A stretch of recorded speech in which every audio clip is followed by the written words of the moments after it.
আসসালামু আলাইকুম প্রিয় চাকরি প্রত্যাশী ভাই বোনেরা আপনারা সবাই কেমন আছেন? আজকে আমরা আমাদের এই ভিডিওতে পুরো বাংলাদেশ থেকে প্রকাশিত হওয়া নতুন একটি নিয়োগ বিজ্ঞপ্তি নিয়ে বিস্তারিত আলোচনা করব। আপনি এই ভিডিওর মাধ্যমে জানতে পারবেন আপনি কিভাবে আবেদন করবেন, আবেদন করার শিক্ষাগত যোগ্যতা, সমস্ত বিষয় A to Z আপনি এই ভিডিওর মাধ্যমে জানতে পারবেন।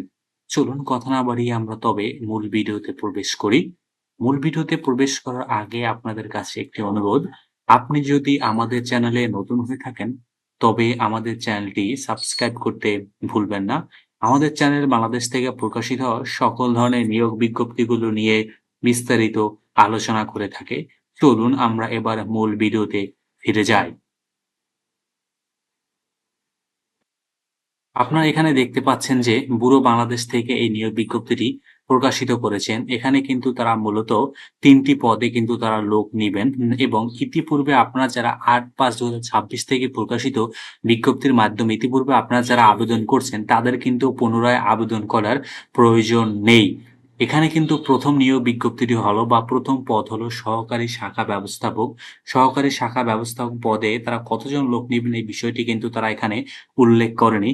তবে শিক্ষাগত যোগ্যতা কিন্তু তারা এখানে মাস্টার্স পাস চেয়েছেন এবং মাস্টার্স পাস পাশাপাশি কিন্তু এখানে আবেদন করার জন্য আপনার কিন্তু যদি আপনার আউট অফ 4 এর সিজিপিএ যদি আউট অফ 4 থাকে তাহলে কিন্তু কমপক্ষে 2 পয়েন্ট পেতে হবে এবং সিজিপিএ আউট অফ 5 এর ভিতরে কিন্তু কমপক্ষে 2.50 কিন্তু আপনাকে অবশ্যই পেতে হবে। এখানে আপনারা যারা হিসাব বিজ্ঞান, ব্যবস্থাপনা, finance, marketing, banking, finance and banking, অর্থনীতি, গণিত ও পরিসংখ্যানে যারা অনার্স ও মাস্টার্স করেছেন তাদের কিন্তু এখানে অগ্রাধিকার দেওয়া হবে এবং এখানে আবেদন করার জন্য আপনার কোনো আবশ্যকতার কিন্তু প্রয়োজন নেই, অভিজ্ঞতার কোনো প্রয়োজন নেই। পাশাপাশি কিন্তু বেতন নির্ধারণ করা হয়েছে আপনার ট্রেনিং পিরিয়ডের সময় আপনার বেতন নির্ধারণ করা হয়েছে ৩৭,০০০ টাকা এবং ট্রেনিং পিরিয়ড শেষে আপনার বেতন নির্ধারণ করা হয়েছে ৪১,১৭০ টাকা। পাশাপাশি কিন্তু আপনার অন্যান্য ভাতাদি কিন্তু আপনি এখানে পাবেন। দ্বিতীয় পদ হলো অ হিস সহকারী শাখা ব্যবস্থাপক, সহকারী শাখা হিসাবরক্ষক পদে কিন্তু তারা এখানে লোক নিবেন এবং এখানে কিন্তু আপনার মাস্টার্স পাস হতে হবে এবং পাশাপাশি কিন্তু আপনি যদি এবং সিজিপিএ আউট অফ 4 এর ভিতরে কিন্তু কমপক্ষে 2 পেতে হবে অথবা সিজিপিএ আউট অফ 5 এর ভিতরে কিন্তু আপনাকে কমপক্ষে 2.50 পেতে হবে। এবং এখানে আপনারা যারা হিসাব বিজ্ঞান, ব্যবস্থাপনা, finance, marketing, finance and banking এ যারা মাস্টার্স বা অনার্স মাস্টার্স করেছেন, আপনাদের কিন্তু এখানে অগ্রাধিকার একটু বেশি দেওয়া হবে। এবং শিক্ষানিবাস কালের সময় আপনার বেতন কিন্তু তারা ৩৫,০০০ টাকা নির্ধারণ করেছে এবং ট্রেনিং পিরিয়ড শেষে আপনার বেতন হবে ৩৮,৮৭০ টাকা। তৃতীয় পদ হলো সহকারী কর্মসূচি সংগঠক। এখানে কিন্তু ন্যূনতম কিন্তু আপনাকে স্নাতক সমমান বা ডিগ্রিধারী হলেই কিন্তু মানে হলো অনার্স বা অনার্স সমমান যে কোয়ালিফিকেশন গুলো রয়েছে এটি হলেই কিন্তু আপনি এখানে আবেদন করতে পারবেন। এবং এখানে কিন্তু আপনাকে অবশ্যই সিজিপিএ আউট অফ 4 এর ভিতরে 2.5 পেতে হবে, 2 পেতে হবে এছাড়া আউট অফ 5 এর ভিতরে কিন্তু আপনাকে 2.5 কিন্তু আপনাকে অবশ্যই পেতে হবে। যেকোনো একটিতে যেকোনো যেকোনো একটিতে গ্রেড 1 গ্রহণযোগ্য হয়। মানে অনার্স মাস্টার যেকোনো একটা যদি আপনি আরও কম পান তাহলে কিন্তু তারা গ্রহণযোগ্য করবে। এখানে কিন্তু আবেদন কিন্তু আপনার ৩০,০০০ টাকা নির্ধারণ করছে আপনার ট্রেনিং পিরিয়ডের সময়। ট্রেনিং পিরিয়ড শেষে আপনার বেতন নির্ধারণ করা হয়েছে ৩৫,০০০ টাকা, ৩৫,০৭৫ টাকা। ব্যুরো বাংলাদেশের ক্ষেত্রে কিন্তু এখানে কিছু আবেদনের শর্তাবলী রয়েছে যে ব্যুরো বাংলাদেশের যেকোনো পদে পূর্বে চাকরি করেন এমন প্রার্থী কিন্তু আপনি আবেদন করতে পারবেন না। অধ্যয়নরত অথবা যাদের পরীক্ষা পাসের সনদ, মার্কশিট বা ট্রান্সক্রিপ্ট আপনারা এখনো পাননি তারা কিন্তু এখানে আবেদন করার প্রয়োজন নেই।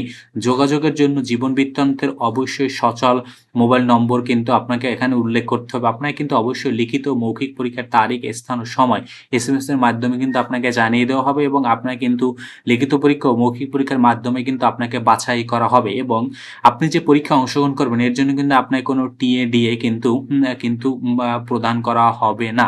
লিখিত মৌখিক পরীক্ষায় প্রাথমিকভাবে নির্বাচিত প্রার্থীদের কিন্তু ফাউন্ডেশন ট্রেনিং এর সময় কিন্তু আংশিক প্রশিক্ষণ খরচ অফেরতযোগ্য কিন্তু কিন্তু প্রদান করে, ট্রেনিং করতে হবে এবং ট্রেনিং সমাপ্তির পরে সংস্থার নিয়ম অনুযায়ী নির্ধারিত অঙ্কের জামানত মানে ফেরতযোগ্য একটা জামানত কিন্তু তাদের এখানে আপনাদের দিতে হবে এবং সংস্থার নিয়ম অনুযায়ী একজন পারিবারিক গ্রহণযোগ্য ব্যক্তি কিন্তু জামানত হিসেবেও কিন্তু এখানে যে একটা চুক্তি হবে, চুক্তিতে কিন্তু সাইন করতে হবে। লিখিত মৌখিক পরীক্ষায় উত্তীর্ণ প্রার্থীদের কিন্তু জীবন বৃত্তান্তের উল্লেখিত তথ্যাবলী, শিক্ষক যোগ্যতা সনদ সহ অন্যান্য যে বিষয়াবলী রয়েছে এগুলো কিন্তু অবশ্যই যাচাই হবে এবং যাচাইয়ের সময় যদি কোনো ধরনের ভুল তথ্য হয় তাহলে কিন্তু আপনার নিয়োগ কিন্তু বাতিল বলে গণ্য হবে। অস্থায়ী নিয়োগের তারিখ হতে পরবর্তী ৩ মাস কিন্তু আপনার কিন্তু আপনার ট্রেনিং পিরিয়ড চলবে এবং ৩ মাস পরে কিন্তু আপনাকে সাধারণত একটি পরীক্ষা নেওয়া হয় আপনার স্থায়ীকরণে। এই পরীক্ষায় যদি আপনারা অকৃতকার্য হন, মানে যদি ফেল করেন তাহলে কিন্তু আপনাকে চাকরিতে কিন্তু আপনাকে মানে অবসানও দিতে পারে তারা, প্রতিষ্ঠান যদি চায়।